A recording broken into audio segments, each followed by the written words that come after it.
Hello mga ka-TikTok. At ito na nga, in-order ko sa Shopee na kitchen, ano yung tawag doon? Condiments dispenser organizer. Bali, lalagyan siya ng mga Yung binili kong mga bote, ganun, pwede. Tapos pwede din siyang paglagyan ng mga kutsilyo. Pwede natin lagyan ng nakabasa sa ibabaw.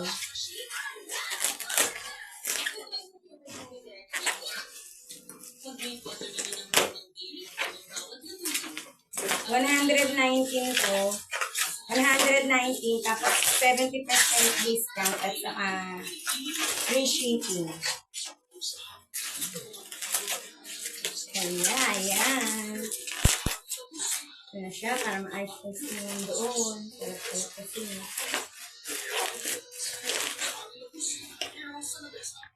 Ayan siya. Parang ang lakas nila. Yung ba't parang biyak?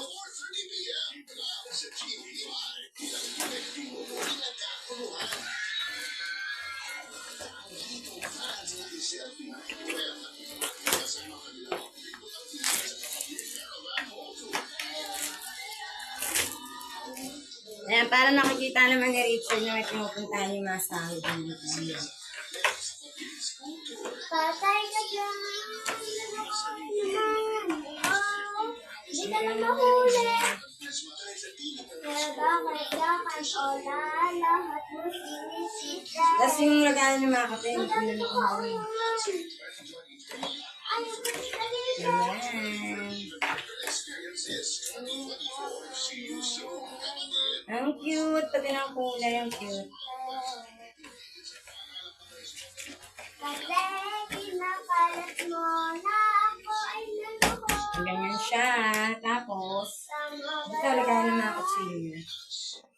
Dito lagayan ng mga kutsilyo. Pwede siyang pagbigyan ng mga kutsilyo. Malaki. Tapos, pwede rin siguro sa mga sundo.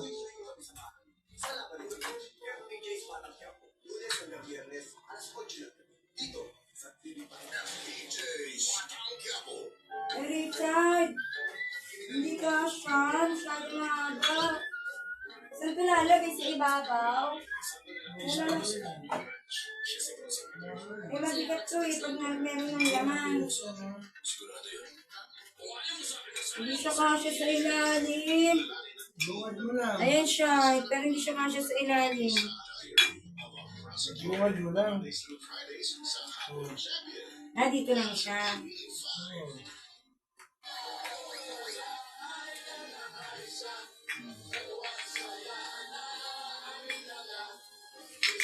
Ganyan siya. Thank you. Dito.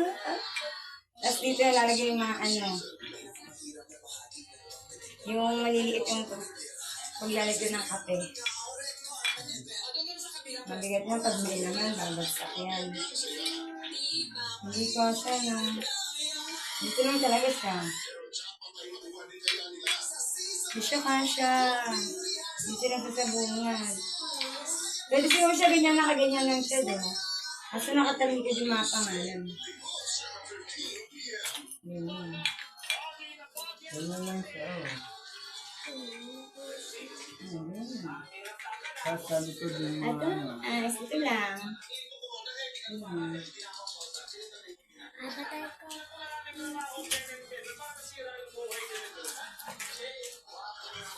Kasi sabi ko bumili rin ng toilet sa suka.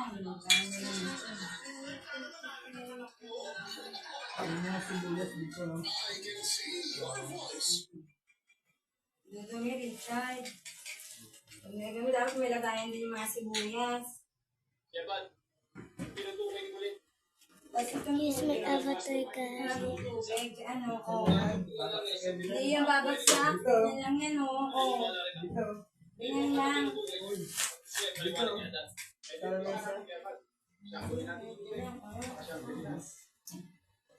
Tingnan lang. Tapos pag kukuha ng tubig, sige, hilain lang. Yan. Sobrang tinapos.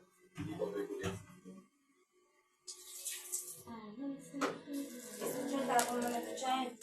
Ang dami pa sa amin. Sarap yan. Wala nga, itapin na nga yan. Asan? Nasa ilalim yan.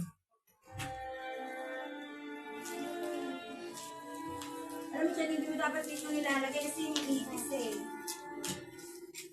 Kasi patay mo na yan. Makapatay ba? Bye, guys. So, ayan na siya na katitok. Ito yung mga sibuyas bawang. Ililipat namin siya na nalagyan doon. Pinapatayo pa lang namin. Mas maayos na siya tingnan sa lababo. Tingnan natin namin lagayan ng mga mantika. Ayan. Ganyan lang. Thank you.